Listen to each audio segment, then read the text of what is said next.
नमस्कार दोस्तों, मैं आपका रेकी गुरु आलाप दोषी आप सभी का तहे दिल से इस सेशन में स्वागत करता हूं। दोस्तों, जब से हमने जन्म लिया है तब से हम ये देखते हैं कि हमारे जीवन में बहुत सारे लोग आते हैं, बहुत सारे संबंध प्रस्थापित होते हैं। हर एक संबंध को हम न्याय देने का संपूर्ण प्रयास करते हैं, लेकिन कहीं ना कहीं हमें ये लगता है कि कुछ संबंध ऐसे हैं जिसे हम शायद तक न्याय नहीं दे पाते हैं।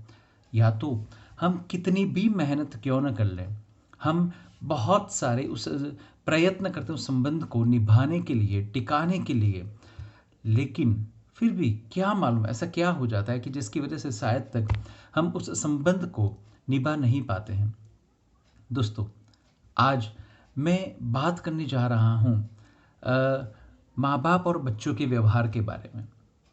दोस्तों, एज अ रेकी हीलर मैंने ये कई बार देखा हुआ है कि मेरे पास बहुत सारे केसेस आते हैं जहाँ पर पेरेंट्स कुछ बच्चों की तकलीफ़ें लेके आते हैं, बच्चे पेरेंट्स की तकलीफ़ें लेके आते हैं। मैं कई बार ये सोचता हूँ कि ये जो माता पिता का और जो बच्चे का जो संबंध है वो बड़ा ही गूढ़ संबंध है, बड़ा ही पेचीदा संबंध है। दोनों एक दूसरे के प्रति प्रेम रखते हैं, भाव रखते हैं, बहुत सारी इच्छाएं रखते हैं, अपेक्षाएं रखते हैं। वो अपने खुद के लोगों को ये मानते हैं कि ये सारे के सारे मेरे हैं, लेकिन फिर भी ऐसा क्या हो जाता है कि जिसकी वजह से कहीं ना कहीं इस संबंध में खराश आ जाती है, या तो हमें ये लगता है कि ये संबंध में कहीं ना कहीं कुछ अलग सा फील होता है, या तो कहीं ना कहीं जुदापन लगता है, या तो एक डिस्टेंस सा फील होता है। जो माँ बाप बच्चे के जन्म के लिए तड़पते हैं, जो माँ बाप बच्चे को जन्म देने से पहले कितने तीर्थ स्थानों में जाते हैं, कितनी बाधाएं रखते हैं, किन लोगों को मिलते हैं, डॉक्टरों को, हकीमों को, वैद्यों को। ऐसा बोल सकते हैं कि उन्होंने शायद तक विश्व का एक पत्थर न छोड़ा होगा कि जहाँ जाके उन्होंने भगवान से ये प्रार्थना न की होगी कि भगवान मुझे एक बच्चा दे दे। बच्चे के जन्म के पहले माँ बाप उनके लिए पागल होते हैं, वो यहाँ वहाँ हर एक जगह पे दौड़ते हैं। लेकिन जब वो बच्चे को जन्म देते हैं, उनकी परवरिश करते हैं, ऐसा क्या हो जाता है कि जब बच्चा जैसे जैसे जैसे बड़ा होता जाता है, ऐसे ऐसे कहीं ना कहीं ये संबंध में एक खटास सी पैदा हो जाती है। दोस्तों, मैं बात कर रहा हूँ सिर्फ उन संबंधों के बारे में कि जिनमें कहीं ना कहीं खटास हमें महसूस होती है। जिन लोगों के संबंध अपने माँ बाप के प्रति, या जिन लोगों के संबंध अपने बच्चों के प्रति अगर सही हैं, वो सही में आज के दौर में अगर मैं बोलूँ तो वो सही में नसीबदार लोग हैं। दोस्तों, मेरे पास जिस तरीके से क्लाइंट्स आते हैं और जो मैंने विश्लेषण किया है, बस उसी के बारे में आज मैं आपसे थोड़ा सा शेयर करना चाहता हूँ।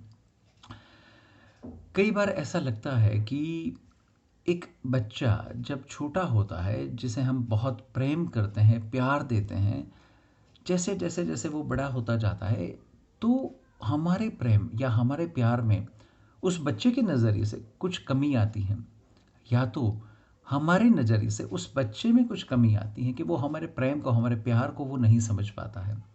हमें ये लगता है कि हमने जिसके प्रति इन्वेस्टमेंट किया, हमारा समय, हमारा पैसा, हमारे लाइफ, जिनके प्रति हमने पूरा न्यौछावर कर दिया, मालूम नहीं आज ये लोग, ये बच्चे, ये संतान हमें क्यों नहीं समझ पा रहे हैं। कुछ टिप्स मैं देना चाहूँगा इसके बारे में आप सभी से। तो सबसे पहली बात ये है कि जब आप बच्चे को जन्म देते हैं, उस दौरान वो बच्चा छोटा होता है।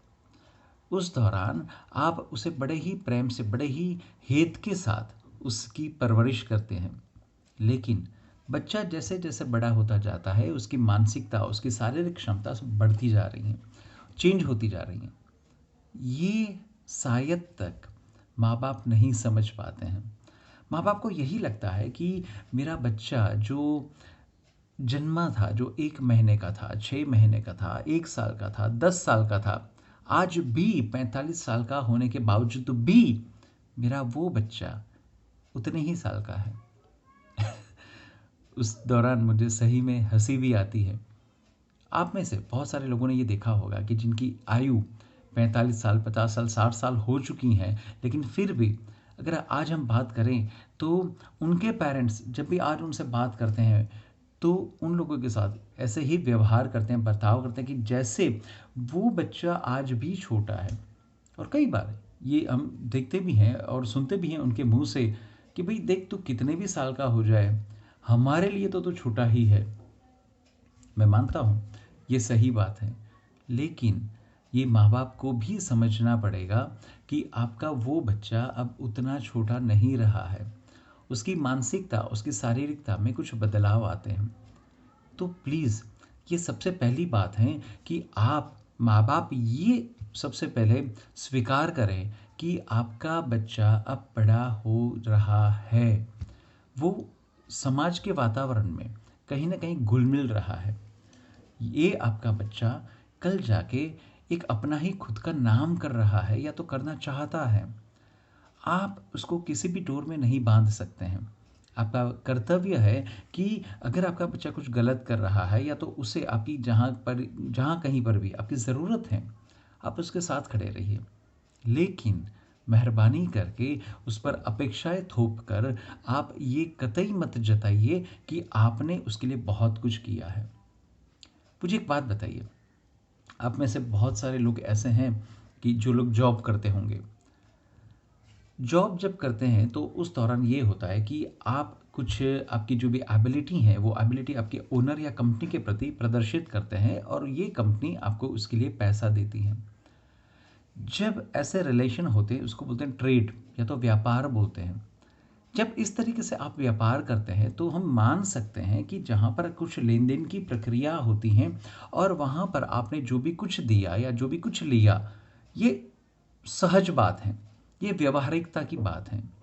लेकिन जब हम बात करें रिश्तों की और रिश्तों में जब हम इस तरीके से व्यापार करने लगे, इस तरीके से हम किसी को जताने लगे, हाँ, हम कई बार जताते हैं हमारे बच्चों को, मैंने तुम्हारे लिए ये किया, वो किया, मैंने तुम्हारे लिए क्या नहीं किया, मैंने कितने सेक्रीफाइसेस दिए, मैंने तुम्हारे लिए अपनी जिंदगी को न्यौछावर कर दिया। मुझे कई बार ये प्रश्न होता है कि आपका बच्चा, आपका डीएनए, आपका संस्कार, आपका नर्चर आज ऐसे कैसे मोड पर आ चुका है कि जहां पर आपको साबिती देनी पड़े कि आपने उसके लिए क्या किया है। आपको ऐसा नहीं लग रहा है कि कहीं ना कहीं ये हमारी गलती है या तो ये हमारी कुछ खामी है? सिंपल सी बात है। जब आपको आपके संबंध को प्रूव करना पड़े, आपने सामने वाले के लिए क्या किया है, ये जताना पड़े, ये बताना पड़े, तो ये सबसे बड़ा क्वेश्चन मार्क है एक संबंध के बारे में। आज आप जो भी कुछ कर रहे हैं ये आपकी खुशी के साथ कर रहे हैं। आपकी इच्छा थी, आपकी खुशी थी उसे बर्थ देने के लिए। आपकी ये इच्छा थी कि वो आपका एक वंशज आगे बढ़े। और वो तो एक छोटा सा जब उसका बर्थ हुआ, 1 महीने का था, 1 साल का था, वो एक छोटा सा जीव था, ऊर्जा का स्रोत था। उसे कुछ भी नहीं मालूम था। जब आप उसके शिक्षक बन के, उसके हितेच्छु बन के उसे बहुत कुछ ज्ञान दे सकते थे, शायद तक आपने दिया भी सही। तो अब बात यह आ रही है कि हमने उसके लिए बहुत कुछ दिया, बहुत कुछ उसके संस्कार दिया, लेकिन बाहरी वातावरण, उसके मित्र, सब ने उसे बिगाड़ के रख दिया। वापस मेरा आप सभी से एक ही प्रश्न है, आपके ये अच्छे संस्कार और किसी एक या दो व्यक्ति के बुरे संस्कार आपके अच्छे संस्कार को ऐसे कैसे पानी फेर कर सकते हैं? ये कभी आपको ये सोच नहीं आती है? मैंने कई बार ये देखा हुआ है कि पेरेंट्स ये जताते हैं बच्चे के साथ, अगर तू मेरा बच्चा है तो तुझे ऐसा करना पड़ेगा। कई बार ये बोलते हैं, मैंने तुम्हें मेरी कोख में 9 महीने रखा है। आपको लग रहा है कि उस बच्चे को ये मालूम था? मैं मानता हूं, देखिए, मैं बच्चों की सिर्फ फेवर कर रहा हूं, ऐसी बातें नहीं है, लेकिन मैं ये भी मानता हूं कि यहां पर सबसे पहली जिम्मेदारी अगर किसी की बनती है तो वो जिम्मेदारी है माता पिता की। माता पिता इसके लिए जिम्मेदार हैं। वो तो एक छोटा सा बच्चा था, इसे आप जिस तरीके से जैसे चाहे ऐसे मोड़ सकते थे, उसको नर्चर कर सकते थे। आज ऐसा समय क्यों आ गया कि जहाँ पर आपको खड़े रह के ये दुहाई देनी पड़ती हैं कि मैंने तुम्हारे लिए ये किया। आपके संस्कार अगर अच्छे हैं तो बच्चा कैसे बिगड़ सकता है? कहीं न कहीं हमारी कुछ गलतियाँ हैं। आज का ये सेशन उस गलतियों को समझने वाली बात है। देखिए, ये प्रेजुडाइज़ वाली बात नहीं है। आप ये मत समझिएगा कि मैं प्रेजुडाइज़ के साथ आपसे शेयर कर रहा हूँ। मैं भी किसी का बाप हूँ। मुझे भी ये मालूम है, बच्चे कैसे पैदा किए जाते हैं। माफ़ कीजिएगा, पैदा किए जाना ये थोड़ा-सा चीप वर्ड लगेगा। इनको कैसे जन्म देते हैं, उनको कैसे बड़ा करते हैं। आपने कभी भी एक माली को देखा हुआ है? माली, गार्डनर। हाँ, आपने सही सुना। जो एक बाग या बगीचे की कुछ रक्षा करता है, उसे बैलेंस करता है, उसे मेंटेन करता है। कई बार मैं देखता हूँ कि वो कितना प्रेम से अपने बाग बगीचे को संभालता है, उसे मैनेज करता है। ये माली आपने कभी भी रोते हुए देखा?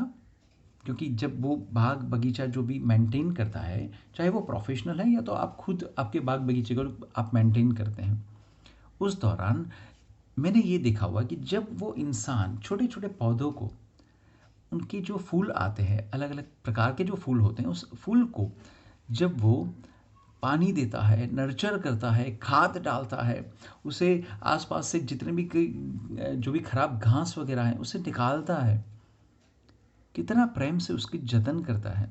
और अगर कोई भी व्यक्ति उसके फूल को तोड़े या उसके डाली को तोड़े या तो उसके पान को अगर तोड़ता है तो उसे दुख होता है, दर्द होता है।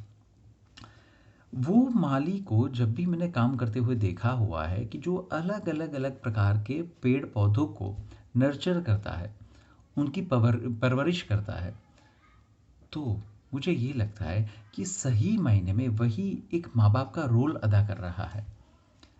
वो गुलाब को भी रखता है, मोगरे को भी रखता है, चंपा चमेली जितने भी फ्लावर्स हैं, सनफ्लावर्स, सबको वो बड़े ही प्रेम से, बड़े ही अच्छे तरीके से उनको मेंटेन करता है। तो उस दौरान मुझे कई बार ये भी सोच आती है कि क्या हम हमारे बच्चों के लिए जो फूल हैं, हम कई बार बोलते हैं कि हमारे बच्चे फूल हैं, हमारे बच्चे कितने मासूम हैं।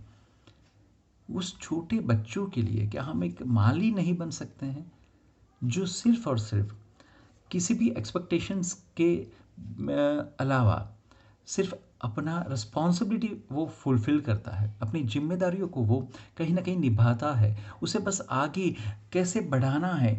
जैसा मान लीजिए कि एक पौधे में कहीं पर अगर कहीं पे कुछ गलत चीज़ आ गई, कुछ रोग हुआ उस पौधे को, या तो वो थोड़ा सा मुरझा गया, तो उसे काट के बाकी के पौधे को वो कैसे संभालता है, उसे कैसे ग्रोन करता है।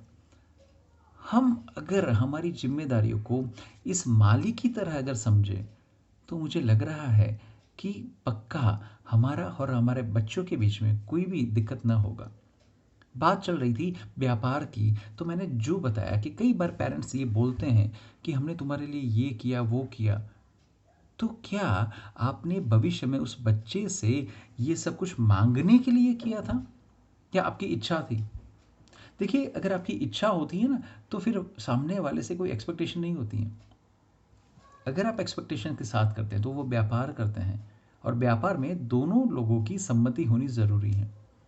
क्या आपने बच्चों से पहले सम्मति ली थी? ये मैं जानबूझ के इस तरीके से बोल रहा हूँ क्योंकि मेरे पास एक केस आया था। मुझे उस टाइम पे बड़ा झटका लगा था, बड़ा दुख हुआ था। बच्चे ने अपने पेरेंट्स के साथ ऐसे बात की कि पापा मम्मी, आप लोगों ने मुझे जन्म पूछ के दिया था, तो आप इतना हक मेरे पर जताते हैं।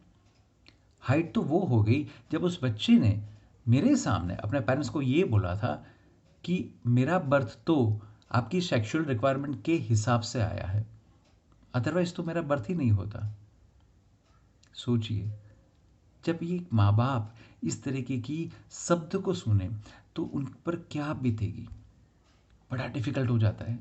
और शायद तक ये डिफ़िकल्टी अगर हम जनरेट करें तो ये हमारे पेरेंट्स की गलती है, हम खुद ही उसे क्रिएट करते हैं। आप सिर्फ और सिर्फ एक बार माली बन के देखिए। माली जो शांति से अपने सारे फूल को, पेड़ पौधों को नर्चर करेगा, कोई एक्सपेक्टेशन न रखेगा, और उसके लिए जो गुलाब का फूल है, जो मोगरे का फूल है, जो चंपा चमेली का फूल है, वो सब उसके लिए एक बच्चे हैं। उसमें वो कतई भेदभाव नहीं करता है। तो बात ये है, क्या कभी माली ने गुलाब को ये बताया कि तेरे से चमेली अच्छी है, उसकी कलर कितनी अच्छी है और तेरे में कितने सारे कंटक हैं? माली ने सनफ्लावर को ये बताया, अरे यार तू तो कैसा इंसान है, कैसा बुद्धू इंसान है, तेरे में कोई कॉन्फिडेंस ही नहीं है, तू डिसीजन नहीं ले पा रहा है, तू जैसे जैसे सूर्य घूमता है ऐसे ऐसे तू घूमता जा रहा है, तेरे में कोई पावर ही नहीं है। गोटी को कभी माली ने ये बताया कि तू इतना जाड़ा क्यों है, इतना भद्दा सा क्यों है, क्यों ओबेसिटी वाला तू है? कभी माली ने ऐसे वर्ड यूज किए जो हम हमारे बच्चों के लिए कर रहे हैं? हमने कई बार हमारे बच्चे के प्रति ऐसे वर्ड्स को यूज किया हुआ है। तो सबसे पहली बात ये आप दिमाग में फीड कर लीजिए कि आप बच्चों के लिए जो भी कुछ कर रहे हैं वो आपकी जिम्मेदारी है, आपकी फ़र्ज़ है, और वो कहीं ना कहीं आपका एक मोह है जिसके लिए आप करते हैं। आपको मालूम है, जब आप बच्चे को जन्म देते हैं और फिर उसको एक स्पेसिफिक लाइन पर उसे लेके जाते हैं तो कहीं ना कहीं आपकी मोह भी होती है। मेरा बच्चा कल जाके डॉक्टर बनेगा, कल जाके लोग उसकी वाह वाह करेंगे और बोलेंगे ये आलाप का बच्चा है। कुछ समझ में आ रहा है? कई लोग ये भी सोचते हैं कि मुझे बच्चा क्यों चाहिए, क्योंकि कल जाके वो मेरी बुढ़ापे की लाठी बनेगा। What rubbish! कितनी खराब सोच है, कितनी हल्की सोच है। ऐसा नहीं लग रहा है आपको? आप आपके बुजुर्गपन में या तो आपके आने वाले दिनों में आपका जीवन अच्छा चले उसके लिए क्या किसी को आप जन्म देते हैं? कितनी खराब सोच है ये। जन्म देना और जो भी उनको आगे बढ़ाना ये तो भगवान की कृपा होती है, एक नेचुरल प्रोसेस है। और इस नेचुरल प्रोसेस को आप मेहरबानी करके ऐसे लोगों से जाके बात कीजिए या मिलिए कि जिनके पास वो चाहते हैं लेकिन फिर भी बच्चे उनको भगवान ने नहीं दिए हैं। या तो आप उन लोगों से मिलिए कि जिन लोगों ने बच्चों को जन्म दिया था लेकिन फिर भी कुदरत ने कुछ ऐसा किया तो आज उनके साथ उनके बच्चे नहीं हैं, उनकी डेथ हो चुकी है। आपको ऐसे फैमिलीज को मिलने की ज़रूरत है तो आपको ये समझ में आएगा कि सही में आपकी जिम्मेदारी क्या है। हम कितने स्वार्थी हो सकते हैं कि जिसकी वजह से हम इस तरीके से बच्चों को जन्म देते हैं कि वो आने वाले जीवन में हमें सहारा दे। तो आपने आपकी ज़िंदगी में क्या किया? आप क्यों किसी और के सहारे पे टिके हैं, या तो बंधे हैं या तो आप उस पर डिपेंडेंट हैं? ये कोई तरीका नहीं बन रहा है। आपकी खुद की खुमारी होनी चाहिए, आपकी खुद की एक एबिलिटी होनी चाहिए। और सोचिए जब बच्चों को जन्म देते हैं उस दौरान अंदर से क्या भाव होते हैं। यस, कोई मुझे पापा बोलेगा, कोई मुझे माँ बोलेगा। आपको ये मालूम है कि हकीकत में बच्चे को जन्म देने के बाद आपको बच्चे को थैंक्स बोलना चाहिए, क्योंकि एक वही है जो अगर जन्म लेगा तो आपको पापा का या माता का विरोध मिलेगा, आपका स्टेटस, आपका डेजिग्नेशन बढ़ेगा। ये वाली चीज़ है। तो कभी आपने बच्चे को थैंक्स किया? यार बच्चा मज़ा आ गया, अच्छा हुआ कि तूने हमारे घर में जन्म लिया। भगवान हम आपके आभारी हैं कि आपने हमारे घर में इतने अच्छे बच्चे दिए हैं। अच्छे, इसकी डेफिनेशन क्या रहेगी? अच्छे की डेफिनेशन व्यक्ति व्यक्ति के हिसाब से बदलती जाती है, और जहाँ तक मुझे ये मालूम है वहाँ तक उसकी डेफिनेशन का जो बेस है वो आपकी रिक्वायरमेंट, आपकी थॉट प्रोसेस पे वो डिपेंड करता है। जैसा मान लीजिए एक व्यक्ति मांसाहार करता है तो जो नॉनवेज वाला है वो क्या बोलेगा, जो वेजिटेरियन वाला है वो क्या बोलेगा, ये खराब है, मांसाहार नहीं करना चाहिए। जो व्यक्ति सिर्फ वेज खाता है तो उसके लिए मांसाहार करने वाला क्या बोलेगा कि ये क्या घास फूस खा रहा है, तू कर क्या रहा है। जो भी है अपनी अपनी सोच है। बात अलग है कि नॉनवेज जो खाएगा वो किसी जीव की हत्या करेगा, लेकिन फिर भी ये हमारा एक परव्यू नहीं है, लेकिन हमारा परव्यू सिर्फ यही है कि हर एक व्यक्ति अपनी सोच के हिसाब से अच्छा या बुरा का डेफिनेशन, उसका क्राइटेरिया वो बनाता है और उसके हिसाब से वो जजमेंट देना चालू कर देता है। मेरे हिसाब से ये होना चाहिए, मेरे हिसाब से यही सही है, वगैरह वगैरह वगैरह। सबसे पहले मेहरबानी करके आप बच्चों के साथ व्यापार मत कीजिए। कई लोग ऐसा भी करते हैं कि अगर मेल चाइल्ड है, अगर वो बच्चा मेल है, पुरुष है, तो सही है। अगर औरत जाति का है तो उसको वो डिसरिस्पेक्ट करते हैं। आपको अब तो साइंटिफिकली ये सब कुछ प्रूव हो चुका है कि आपके हाथ में नहीं है बेसिकली कि मेल होगा या फीमेल होगा। साइंटिफिकली प्रोसेस है एक्स वाई की, जो भी कुछ साइंस ने अभी थ्योरी जो बताई है उस हिसाब से। और एक बात है कि आप एक दिमाग में फिट कर लीजिए कि आप किसी को भी जन्म देने के अधिकारी नहीं है या किसी को मौत देने की भी अधिकारी नहीं है। आप कुछ नहीं कर सकते हैं। ये कुदरत ने ऐसा संरचन किया है कि जिसकी वजह से आप बच्चों को धारण कर सकते हैं या बच्चों को जन्म दे सकते हैं। ये वाली बात है। So always take care of that. बच्चों से हमें कभी भी कंप्लेन नहीं करनी चाहिए। आप सिर्फ अपना ओपिनियन रखिए, लेकिन ये मत जताइए कि हमने आपके लिए क्या किया है, क्योंकि ये अल्टीमेटली नॉन नेगोशिएबल कॉन्ट्रैक्ट हो जाएगा।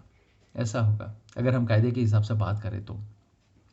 दूसरी बात मुझे जो लग रही है वो ये है कि आज ऐसे दिन आपके आते ही क्यों हैं कि जब जाके आपको ये रोना पड़े अपने बच्चों के सामने जाके कि बेटा मैंने तेरे लिए ये किया वो किया, या तो बेटा ये तेरी जिम्मेदारी या फ़र्ज़ है कि तू अब हमें रख या हमारी केयर कर।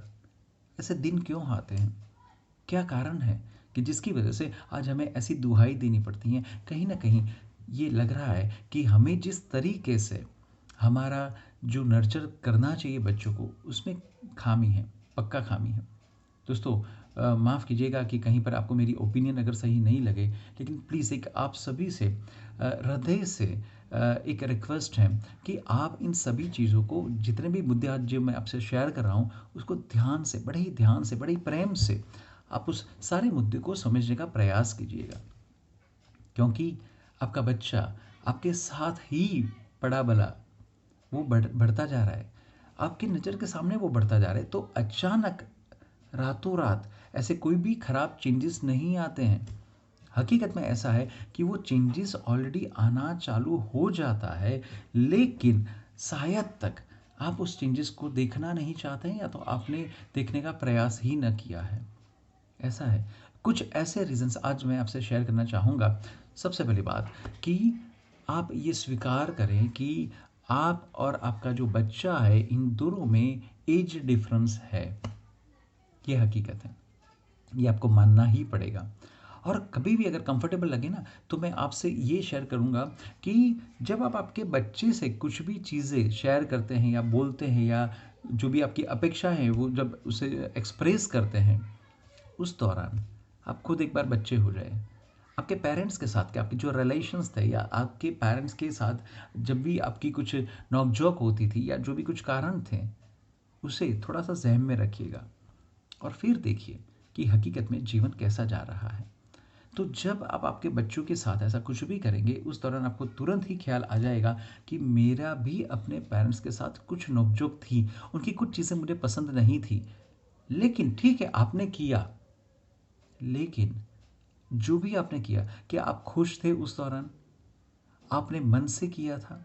या कहीं न कहीं एक शिकवा था, गिला था कि यार ये करना पड़ रहा है, अपने पेरेंट्स के लिए मैं कर रहा हूँ, इट्स अ सैक्रिफाइस। देखिए, जब भी आप किसी भी इंसान के लिए कुछ भी छोड़ते हैं, लेकिन छोड़ने के बाद ये एहसास होता है कि मैंने इसके लिए कुछ छोड़ा, सैक्रिफाइस किया, तो मुझे ये लग रहा है कि आपने जो छोड़ा, वो वास्तव में छोड़ा नहीं है। कहीं न कहीं जताने वाली बात हो जाती है, वो हमारे सबकॉन्शियस माइंड में या तो हृदय में वो फ़ीड हो चुकी हैं।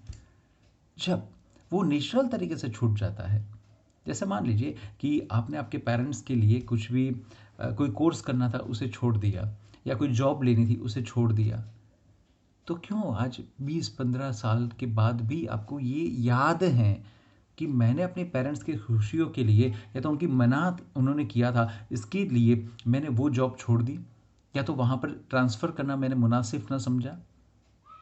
ये नेचुरल प्रोसेस है। वो याद नहीं रहती हैं, लेकिन अगर आपको याद रहती हैं तो इसका मतलब ये हो गया कि ये चीज़ सही नहीं है। डेफ़िनेटली ये चीज़ सही नहीं है। तो इसे कैसे भी करके आपको सुलझाना पड़ेगा। ऐसा है दोस्तों। तो सबसे पहले आप छोटे हो जाइए, वापस आपके बच्चों के साथ आप आ जाइए, उनकी मानसिकता के साथ आ जाइए और आप उनके मित्र बनने का भी प्रयास करें। डिपेंड्स, वो अलग-अलग एज पे डिपेंड करता है। जैसे ये तो आपको और मुझे सभी को मालूम है कि अगर बच्चा 18 साल का हो जाता है तो इसके बाद उसके साथ आपकी व्यवहार उसके मित्र जैसी होनी चाहिए, क्योंकि वो बच्चा कहीं ना कहीं अपने मित्र को ढूंढता है।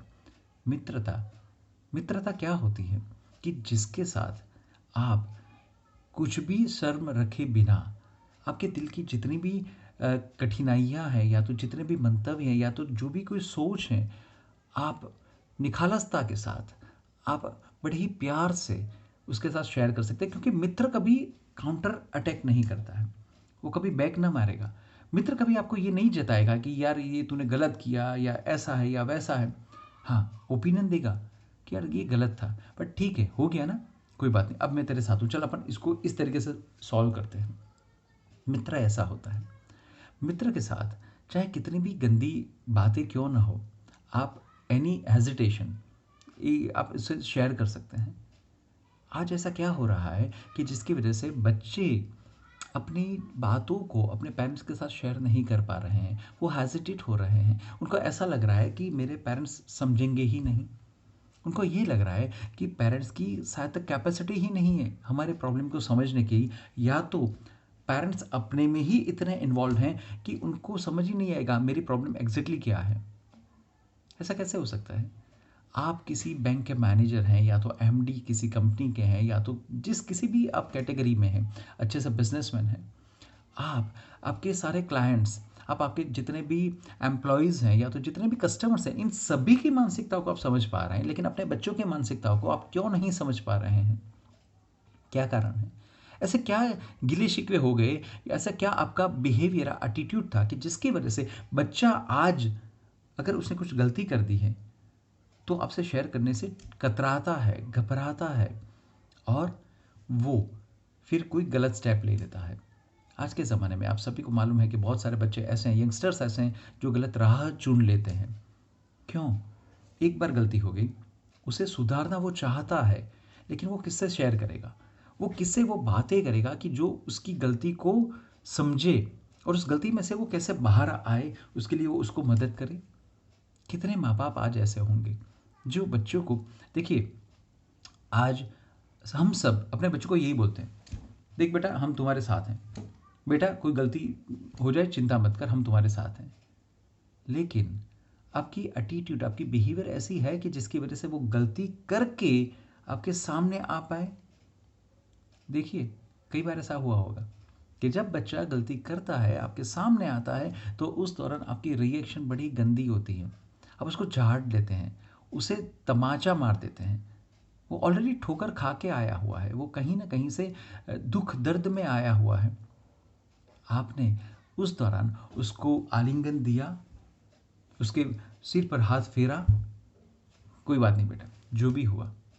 अगर वो बच्चा सिर्फ़ एक्सीडेंट करके आता है, तो भी क्या, आप उसके साथ शांति से बैठे, हो गया बेटा, मैं मानता हूँ, मैं समझता हूँ अपनी नुकसान हो गई, ठीक है, लेकिन हमारे लिए बेटा तेरे से बढ़कर व्हीकल नहीं है, किसी और को नुकसान नहीं हुआ ना बेटा। क्या हमने ऐसे प्रेम से, ऐसे प्यार भरे शब्द के साथ अपने बच्चों के साथ आप बैठे? आपको ऐसा नहीं लग रहा है कि प्रेम में इतनी शक्ति है कि आप अगर उससे सिर्फ़ और सिर्फ़ प्रेम से बात करें, तो भविष्य में वो कितनी भी गलतियाँ करे या भूतकाल में उसने कितनी भी गलतियाँ की होगी, वो पक्का सुधर जाएगा। वो बच्चा क्यों नहीं सुधरता है? क्योंकि कहीं न कहीं हम उसकी गलतियों को कहीं न कहीं हैमरिंग करते हैं। जिसे बोलते हैं टोक देते हैं, ज़ाहिर में, पब्लिकली हम बात करते हैं, या तो हमारे घर में गेस्ट आए तो भी हम उसी गलतियों को दोहराते हैं। जबकि आपके घर में जो मेहमान आया वो उस गलतियों से कोई कंसर्न ही नहीं है। ये बात है आपकी और आपके बच्चों के बारे में, तो क्यों आप पब्लिकली अपने बच्चों के बारे में गलत चीज़ें बोलते हैं। ऐसा क्यों होता है? देखिए, आप आपकी खुद की बात करें कि अगर आप ज़िंदगी में कोई गलती करके आते हैं तो आप ऑलवेज़ एक ऐसा कंधा, एक ऐसा इंसान ढूँढते हैं कि जिसके पास जाके आप आपकी गलतियों को एक्सप्रेस कर पाएँ या तो कन्फेशन कर पाएँ। चर्च में, क्रिश्चियनिटी में ये सबसे अच्छी बात है। I love that. क्रिश्चियनिटी में अगर कोई एक अच्छी बात है तो वो ये है कि अगर आपने गलती कर दी तो एक ऐसा इंसान है जिसे वो फादर बोलते हैं। वो फादर जो चर्च में है, जो अपने एक कैबिन में, अपने कक्ष में बैठते हैं और आपने जितना भी चाहे कितना भी बुरा काम क्यों ना किया हो, किसी का मर्डर कर दिया या कुछ भी कर दिया, आप सिर्फ जाके उस कन्फेशन बॉक्स में से बात करें, अच्छा एहसास होता है। अंदर से कई बार आवाज़ आती है, अंदर से कई बार आवाज़ नहीं भी आती है, लेकिन जब दिल पर जो भार होता है वो भार को अगर हमें कहीं ना कहीं रिलीज़ करना है तो इसके लिए कोई इंसान चाहिए, कोई जगह चाहिए, कोई व्यक्ति चाहिए कि जिसके पास जाके हम कुछ बात करें। उस टाइम, उस दौरान मैं ऐसे किसी भी व्यक्ति को नहीं मिलना चाहूँगा कि जो मुझे सलाह देना चालू कर दे, तूने गलती कर दी, गलती कर दी, गलती कर दी। मुझे मालूम है मैंने गलती कर दी और तभी तो मैं आपके पास आया हूँ आपसे शेयर करने के लिए कि ये गलती हो चुकी है, अब मुझे बताइए कि कैसे निकले। कई पेरेंट्स की आर्ग्यूमेंट ऐसी होती हैं, हाँ, हम बच्चे गलती करके आते हैं, हम उसको भूल जाते हैं, लेकिन ऐसी बात नहीं है। आपके दिल में तो वो चीज़ होती ही होती है। कहीं न कहीं आपके बिहेवियर में, आपके एटीट्यूड में, आपके शब्द में वो बात कहीं न कहीं झलकती है और वो चीज़ बच्चों को हैरान परेशान कर देती है। ऐसा हो जाता है। या तो कई पेरेंट्स ऐसे बोलते हैं कि हाँ, मैं हमने हमारे बच्चों की बहुत सारी गलतियाँ माफ़ कर दी हैं, ऐसा है, वैसा है, ब्ला, ब्ला, ब्ला करते हैं। लेकिन जो आपने गलतियों को माफ़ कर दिया हुआ है, वो गलती एक बार की है। साथ ही बच्चे ने दूसरी बार गलती की तो आपकी रिएक्शन बदल जाती है। ये गांधी जी वाली बात हो जाती है कि जब गांधी जी बोलते हैं कि अगर कोई इंसान आपकी इस गाल पर थप्पड़ मारे तो आपको ये गाल दिखाना है। ये थ्योरेटिकल नॉलेज आपके पास अच्छी है, तो आपने दूसरी गलती के बारे में बात कर दी। लेकिन जब तीसरी बात वो मानने आएगा तो हम क्या करेंगे? तो हम बोलते हैं कि यार गांधी जी ने तो सिर्फ 2 गाल के बारे में ही बात की थी, अब नहीं मालूम, इसका मतलब कि रिएक्शन दो। कई पेरेंट्स ऐसे रिएक्शन दे देते हैं। ऐसा मत कीजिए। ये आप ही का खून है, ये आप ही का डीएनए है, ये आपका ही एक अंश है। तो इसके प्रति इतना दुर्भाव क्यों? और आप इतना प्रेम दीजिए। देखिए, मुझे इतना समझ में आता है कि अगर सामने वाला चाहे कितना भी द्वेष करे, कितना भी क्रोध करे या कितना भी आपके बारे में खराब बोल दे, लेकिन उसकी एक मर्यादा आएगी, जबकि प्रेम की कोई मर्यादा नहीं होती है। आपका काम सिर्फ और सिर्फ एक ही रहेगा कि वो चाहे कितना भी खराब करे, आप उसको प्रेम से, प्रेम से, प्रेम से बस जाते जाइए। कई लोगों की क्वेश्चन ये हो जाती है कि लेकिन आलाप हम तो 5 साल से कर रहे हैं, 10 साल से कर रहे हैं, वो समझ ही नहीं रहा है, वो सुधर ही नहीं रहा है। वापस क्वेश्चन आपके प्रेजेंटेशन पर उठाइए। आप ऐसा कैसा प्रेजेंटेशन उसके साथ कर रहे हैं कि वो नहीं सुधर पा रहा है? एक शिक्षक होता है ना, वो जब अपने बच्चों को पढ़ाता है तो क्लास में 50 बच्चे होते हैं। 45 बच्चों को शिक्षक की वो मेथड, वो चीज़, वो बातें समझ में आ जाती हैं, लेकिन 5 बच्चे ऐसे हैं कि जिनको वो बातें समझ में नहीं आती हैं। तो शिक्षक क्या करेगा? या तो आप लोग क्या बोलेंगे? हम सभी लोग ज़्यादातर यही बोलेंगे, शिक्षक सही है, जो 45 लोग हैं वो अच्छे हैं, होशियार हैं, बाकी के 5 जो हैं वो होशियार नहीं हैं। तो इसका मतलब ये हो गया कि भी शिक्षक को अब आगे पढ़ाना चाहिए। जबकि मैं ये मानता हूँ, शिक्षक वो, जिसे हम बोल सकते हैं कि वो बच्चे की दूसरी माँ है। और अच्छा शिक्षक भी वैसे किसे बोलेंगे कि जो शिक्षक हर एक बच्चे को समझ में आए, उस तरीके से सब कुछ समझाए। तो आपको चेंज करना पड़ेगा आपका मेथड। एज अ टीचर अगर मैं किसी को कुछ भी मैं बता रहा हूँ, वो नहीं समझ पा रहा है, तो मुझे उसका प्रेजेंटेशन, उसका मैथडोलॉजी बदलना चाहिए। आप सेल्समैन हैं या तो आप किसी भी कंपनी में काम कर रहे हैं, आपको किसी व्यक्ति से ऑर्डर लेना है। उस दौरान आपकी सोच क्या होती है? इसे कैसे भी करके कन्विंस करना है, मुझे ऑर्डर तो लेना ही लेना है। ये आपकी एक सोच होती है और आप उसी हिसाब से आगे बढ़ते हैं ना। तो उसमें आप कितनी बार आप आपकी मेथड को, आपके प्रेजेंटेशन को बदलते जा रहे हैं, बदलते जा रहे हैं, बदलते जा रहे हैं। अपने खुद के बच्चों के लिए ऐसा नहीं कर सकते हैं?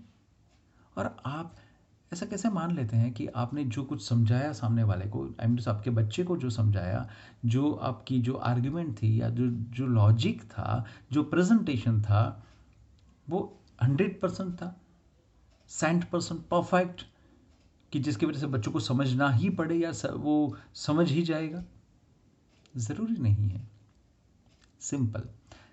जब आप कैमरा या तो जो फोकस है वो आप पर रखेंगे और उस हिसाब से बच्चे को क्या समझ में आ रहा है क्या नहीं आ रहा है, ये अगर बातों को आप आगे बढ़ाएंगे तो पक्का भविष्य में ऐसा होगा कि आप बच्चों की मानसिकता को, उनकी रिक्वायरमेंट को समझ पाएंगे और उसके हिसाब से आप पक्का बच्चों को आगे मार्गदर्शन दे पाएंगे। ऐसा रहेगा। सबसे पहली बात, मेहरबानी करके बच्चों को आप मत जताइए कि आपने उनके लिए क्या किया है। ये आपने जो भी कुछ किया, या आपका मोह या आपकी खुद की फ़र्ज़ थी या आपकी ज़िम्मेदारी थी जो आप निभा रहे थे। That's it. हाँ, मैं मानता हूँ कि आप उसकी एक मर्यादा बना दीजिए कि आप बच्चों के लिए 18 साल या 20 साल या 25 साल तक कुछ करेंगे, और फिर जब बच्चे बड़े हो जाते हैं तो आप पहले से बोल दीजिए कि बेटा आपकी जिम्मेदारी मेरे लिए 18 साल या 20 साल तक की है। इसके बाद आपको खुद को आपका रास्ता चुनना है, आगे जाना है, आपकी करियर बनानी है। आप ये पक्का बोल सकते हैं। लेकिन 45 साल के बच्चों को भी आप यही जताएं या बताएं, बेटा तुम्हें ये करना चाहिए, वो नहीं करना चाहिए, या तो हमने तुम्हारे लिए ये किया, ये गलत चीज़ है। आज मैंने बहुत सारे ऐसे घर में देखा हुआ है कि 3 पीढ़ी, आज कल आज वाली बात है। बराबर। आपने ये साथ की ये मूवी देखी थी जो मेरे हिसाब से राज कपूर श्री की थी। It was amazing movie, excellent movie. तो मैंने बहुत सारे लोगों में ऐसा, बहुत सारे घरों में ऐसा देखा हुआ है कि दादाजी हैं वो अपने बच्चे को कहीं ना कहीं आज भी सलाह देते हैं, तेरे में ये बुद्धि नहीं है, ऐसा करना चाहिए, वैसा करना चाहिए। जबकि मैं सोचूं कि दादाजी, आपके बच्चे के भी अब बच्चे हो चुके हैं जिनकी शादी हो चुकी है या तो शादी होने वाली है, इस एज पर, इस कगार पर वो आके खड़े हैं। तो ये क्या तरीका हो गया? ऐसा मत कीजिए प्लीज़। बराबर। सबसे पहले बच्चों के साथ व्यापार मत करें। आप खुद को एक गार्डनर समझे और उस हिसाब से आपके जब बगीचा है उसकी बगियातन करें और देखिए मज़ा आएगा। जिस दिन आपने आपकी एक्सपेक्टेशंस को छोड़ दिया, आप इस चीज़ को एन्जॉय करेंगे। हमारी एक्सपेक्टेशंस हो जाती हैं, हमारे बच्चे ऐसा करें, समाज में ऐसा नाम होगा, ये ख़राब चीज़ें हैं। ऐसा मत करें। Be a role model of your child. बच्चा ज़्यादातर घर में किसके साथ रहता है? अपने फैमिली के साथ रहता है, या तो हमारी जो भी मैक्सिमम जो टाइम होती है बच्चे की वो घर में ही जाती है। तो वो किसे देखेगा और किससे सीखेगा? सिंपल, अपने पेरेंट्स के पास से।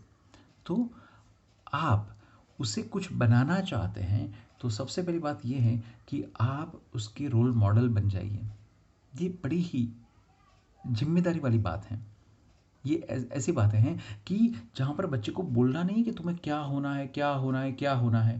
इंस्टेड ऑफ दैट, आप खुद ऐसा बनिए, आपकी एटीट्यूड ऐसी हो, आप इस तरीके से बिहेव करें घर में कि बच्चा खुद ब खुद समझ जाए कि मुझे कैसा बनना चाहिए या तो मुझे क्या बनना है। कई बार मैंने ये देखा हुआ है कि पेरेंट्स बच्चों को कुछ अलग तरीके से ट्रीट करते हैं। फॉर एग्जांपल मैं आपको बताऊं कि अगर मान लीजिए कि आपके घर में कोई गेस्ट आ रहा है या तो किसी का फ़ोन आया, ओके, पापा ने देख लिया कि जो गेस्ट आए हैं उस गेस्ट के साथ मुझे कुछ बैठना नहीं है, मुझे मेरे पास टाइम नहीं है, या तो और कोई रीज़न नहीं है, या जो भी कुछ है, तो बच्चे को क्या बोलेगा? बेटा गेस्ट को बोल देना पापा घर पर नहीं है। बात होगी, बच्चे ने बोल दिया, गेस्ट निकल गया, पापा खुश, बच्चा खुश, ख़त्म, स्टोरी एंड। ये बच्चा 5 साल के बाद जब झूठ बोलता है तो यही पापा क्या बोलता है? झूठ नहीं बोलना चाहिए, तुम्हें शर्म नहीं आती, तुम मेरे बच्चे हो, झूठ कैसे बोल सकते हो? झूठ बोलना बहुत ही खराब चीज़ है, बहुत ही बुरी चीज़ है। बात तो सही है, झूठ नहीं बोलना चाहिए। किसने सिखाया? देखिए, मेहरबानी करके कोई आर्गुमेंट मत दीजिएगा, कोई एक्सक्यूजेस मत कीजिएगा, सिंपल सी बात है। मैं मानता हूँ कई बार ऐसी सिचुएशंस हो जाती हैं कि जहाँ पर आपको झूठ बोलना पड़े, वो ज़रूरी हो जाता है, तो आप आपके बच्चों के साथ उसको शेयर करें कि बेटा एक्चुअली मुझे झूठ नहीं बोलना चाहिए, मैं ये मानता हूँ और जानता भी हूँ बेटा, लेकिन सर्कमस्टांसेस ऐसे थे कि जिसकी वजह से मुझे झूठ बोलना पड़ा, बट स्टिल आई प्रीफर बेटा कि भविष्य में मैं भी झूठ ना बोलूँ और आप भी झूठ मत बोलिएगा। कुछ समझ में आ रहा है आपको मैं क्या बताना चाहता हूँ?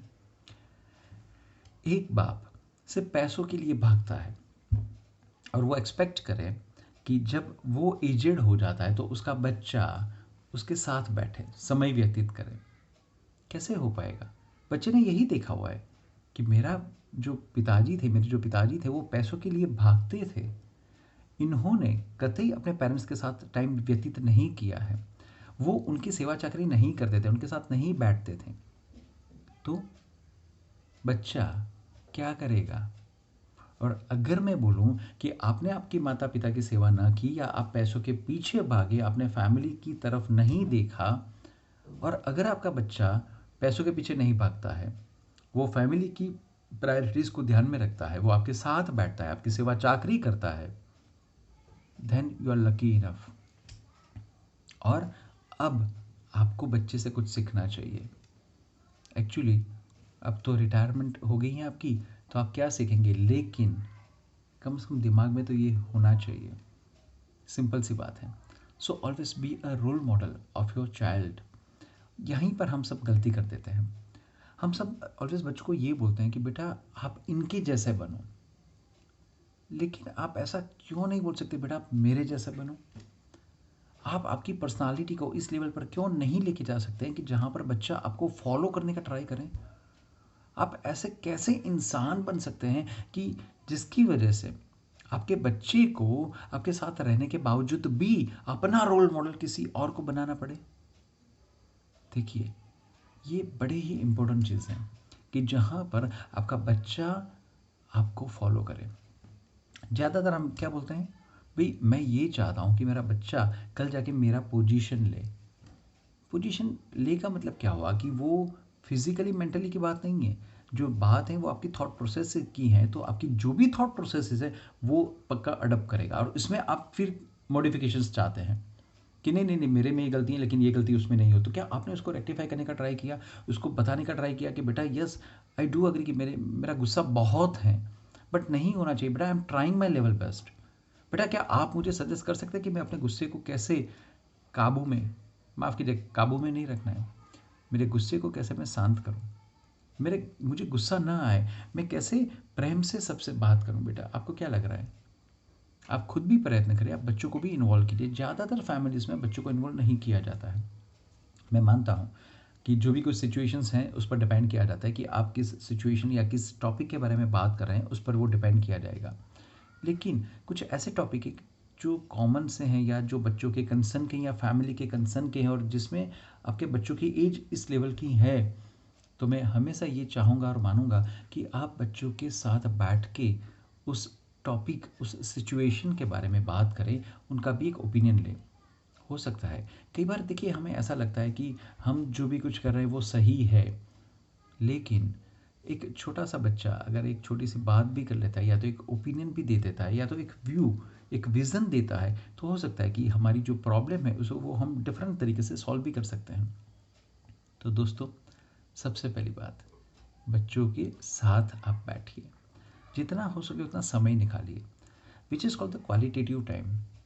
देखिए, ज़्यादातर आज मैंने देखा हुआ है कि बहुत सारे पेरेंट्स होते हैं वो सोशल मीडिया या तो घर जाके पूरे दिन बाहर घूमते हैं, आई मीन उसे नौकरी धंधा जो भी कुछ करना है वो करते हैं, शाम को घर पे जाते हैं वो मोबाइल पे चिट चैट ये एक्स वाई जेड, और अभी तो ये कोरोना में ये कुछ ज़्यादा हो गया, तो वो अपने बच्चों के साथ नहीं बैठते हैं। वो कहीं ना कहीं सोशल मीडिया में इन्वॉल्व है, कहीं ना कहीं सोशल मीडिया उनको देखती है कि वाह ये व्यक्ति तो ज़बरदस्त काम कर रहा है, वो उसे हाइप कर रही है, या तो वो खुद इंसान भी उसमें इन्वॉल्व है, ऐसा है। लेकिन वो टाइम आपके बच्चों के लिए है, आपकी फैमिली के लिए है, तो आप उनके साथ बैठिए।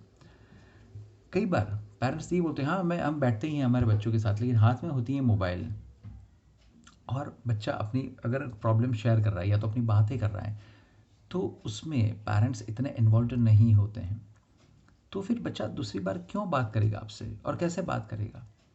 तो कैसे भी करके टाइम निकालिए। हाँ, अगर आप लोगों की ये प्रॉब्लम आई मीन से आपकी कंप्लेन ये है कि हम तो टाइम देते हैं या देना चाहते हैं लेकिन हमारे बच्चे ही नहीं देते हैं, ठीक है, उसे एंकरेज कीजिए। वापस मैं बता दूं, आप एक बगीचे के, your family is a garden, तो आप उसके एक बागायत करने वाले माली हैं। तो कोई भी पेड़ पौधा चाहे कुछ भी कर रहा है, लेकिन ये मालिक की जिम्मेदारी कि उसको कैसे सही ढंग से कर्व किया जाए, कैसे टर्न आउट किया जाए, कैसे मॉडिफाई किया जाए, कैसे नर्चर किया जाए, ये आपको समझना ही पड़ेगा और स्वीकारना ही पड़ेगा। ये वाली बात है। तो बच्चों के साथ बैठिए, क्वालिटेटिव टाइम निकालिए। क्वालिटी का मतलब ये हुआ कि आप जब उनके साथ बैठते हैं तब और कोई डिस्कशन नहीं, कुछ नहीं। हाँ, नॉर्मल बातें करें बच्चों के साथ, उसके लिए बातें करें, उनके पूरे दिन में क्या हुआ, वो क्या एक्सपेक्ट करते हैं, कहाँ पर वो अटक रहे हैं, उसको कैसे हम रिजॉल्व कर सकते हैं। कंपलसरी टाइम निकालिए, स्पेसिफिक टाइम निकालिए। हो सके तो आप खाना उनके साथ खाइए, बच्चों के साथ खाना रखिए, जैसे कि रात का जो भी खाना होता है या दिन में किसी भी कोई एक टाइम अगर कंफर्टेबल है तो बच्चों के साथ खाना खाइए। एक मेज़ पर सारी फैमिली मेम्बर्स इकट्ठा होकर खाना खाएं, वो बेहतर है। अगर नहीं कर सकते हैं, आपका काम धंधा कुछ इस तरीके से है, तो ठीक है, आप वीक में 1 या 2 बार या तो इतवार को आप सबके साथ बैठिए और सब खाना खाइए और मस्त मज़ेदार बातें कीजिए। बच्चों को ये फीलिंग आनी ज़रूरी है कि वो अलग नहीं हैं, वो अकेले नहीं हैं। उनके साथ उनकी पूरी फैमिली स्टैंड करती हैं, उनकी फैमिली उनके साथ ही हैं। आज ज़्यादातर टीनएजर्स या तो यंगस्टर्स अगर गलत राह पे चलते हैं या तो जो भी कुछ उनके साथ गलत चीज़ें हो जाती हैं, उसका मुख्य कारण ये होता है कि उनको फैमिली में से कहीं न कहीं सपोर्ट नहीं मिलता है। फैमिली वाले शायद तक उनको नहीं समझते हैं। बहुत सारे बच्चों की मेरे पास कंप्लेन ये आती है कि हमारे फैमिली मेम्बर्स हमें समझते ही नहीं है, तो हम क्या उनसे शेयर करें? इसीलिए हम किसी बाहरी वाली आदमी से शेयर करते हैं या हमारे फ्रेंड्स के साथ शेयर करते हैं। लेकिन हमें नहीं मालूम कि जो बाहर वाला आदमी है या तो उनका जो फ्रेंड है वो कितना मैच्योर है, कितना एडल्ट है और उसकी एग्ज़ैक्टली इंटेंशन क्या है हमारे बच्चों के बारे में। आज बहुत सारी ऐसी लड़कियां हैं जो किसी न किसी बॉयफ्रेंड के लफड़े में पड़ती हैं। वो नहीं मालूम कि वो लड़का कैसा है और फिर भविष्य में जाके ऐसा हो जाता है कि उसकी लाइफ के साथ खिलवाड़ हो जाता है। बच्चों जो जो लड़के होते हैं वो भी गलत राह पे चलते हैं, कभी चोरी करते हैं या कभी ड्रग्स वगैरह की उनको लत हो जाती हैं। तो मेरा प्रश्न सिर्फ आप लोगों से ये है कि हकीकत में अगर आपके बच्चे अगर गलत राह पे जाते हैं तो हमें किसे ब्लेम देना चाहिए? बच्चों को देना चाहिए, हमें देना चाहिए, समाज को देना चाहिए, सिस्टम को देना चाहिए, किसे देना चाहिए? ये मैं आप पे छोड़ देता हूँ। लेकिन मुझे इतना विश्वास है कि अगर आप क्वालिटेटिव टाइम आपके बच्चों के लिए नहीं निकालते हैं, तो मुझे माफ़ कीजिएगा, ये रिलेशन की जो बॉन्डिंग है, वो बॉन्डिंग आगे कभी भी अच्छी तरीके से मेंटेन नहीं हो सकती है। हर एक रिलेशन में टाइम देना पड़ेगा और वो भी क्वालिटेटिव टाइम देना पड़ेगा। तो वो आप दीजिए, उनके साथ बैठिए। 1 बार, 2 बार, 3 बार आप उनसे शेयर करें। वो हो सकता है इनिशियली आपसे खुल के बात ना करें, लेकिन एक टाइम ऐसा आएगा कि जब वो आपसे खुल के बात करेंगे। बस ये अपना विक्ट्री पॉइंट हो गया और यही चीज़ हमें चाहिए हमारे बच्चों के साथ, हमारे रिलेशंस में। बच्चे कल जाके बड़े होते हैं, वो अपनी करियर में आगे बढ़े, अपनी दिशा में आगे बढ़े, कोई कोई हर्ज नहीं है और यही तो मज़ा है। हो सकता है कि कल जाके वो एक अलग कंट्री में रहने चाहते हैं और हो सके कि वो हमारे साथ ना रहें, क्या फ़र्क पड़ता है? हकीकत में ये है कि फिज़िकली वो आपके साथ हो ये इम्पोर्टेंट है या तो मेंटली वो आपके साथ हो वो इम्पोर्टेंट है।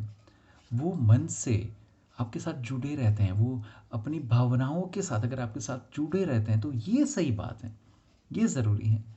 मेहरबानी करके बच्चों के पंखों को मत काटिए, उनको उड़ने दीजिए। हाँ, आपका ध्यान होना ज़रूरी है, आपका थोड़ा-सा नियंत्रण होना ज़रूरी है, लेकिन वो नेगेटिवली कंट्रोल नहीं होना चाहिए, वो नेगेटिवली नियंत्रण नहीं होना चाहिए। ये आप कर सकते हैं। प्लीज़ जब हम बोलते हैं कि बेटा हम तुम्हारे लिए कमाते हैं, हम तुम्हारे लिए ये सब कुछ करते हैं, तो इसका मतलब ये हुआ कि उनको उनकी फ्रीडम दीजिए। उनको आगे जाने दीजिए। कहीं ना कहीं आप मेहरबानी करके इमोशंस से उनको मत रोकिए, उनके रास्तों में रोड़े मत डालिए। मैंने बहुत सारे पेरेंट्स को ऐसा देखा हुआ है कि जब बच्चा अगर फॉरेन जाना चाहता है, देखिए ये अलग अलग लॉजिक हैं, थॉट्स हैं हर एक के, कि फॉरेन जाना चाहिए नहीं जाना चाहिए, वो अलग सी बात है। लेकिन अगर मान लीजिए कि बच्चा अपने तरीके से कुछ करना चाहता है, फॉरेन जाना चाहता है, या तो पापा का एक अच्छा सा बिजनेस है लेकिन बच्चा बोलता है पापा मुझे आपकी बिजनेस में इंटरेस्ट नहीं है, मैं चाहता हूँ पापा कि मैं अपने तरीके से एक नए बिजनेस को डेवलप करूँ।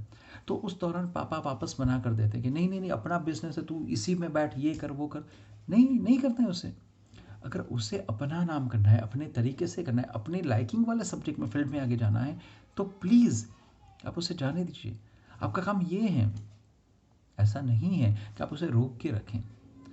आपकी दूसरी एक रिस्पॉन्सिबिलिटी ये हो जाती है कि अगर बच्चा 18-20 साल से ऊपर का होता है तो आप उसके जीवन के बारे में आपके सिर्फ ओपिनियन दीजिए।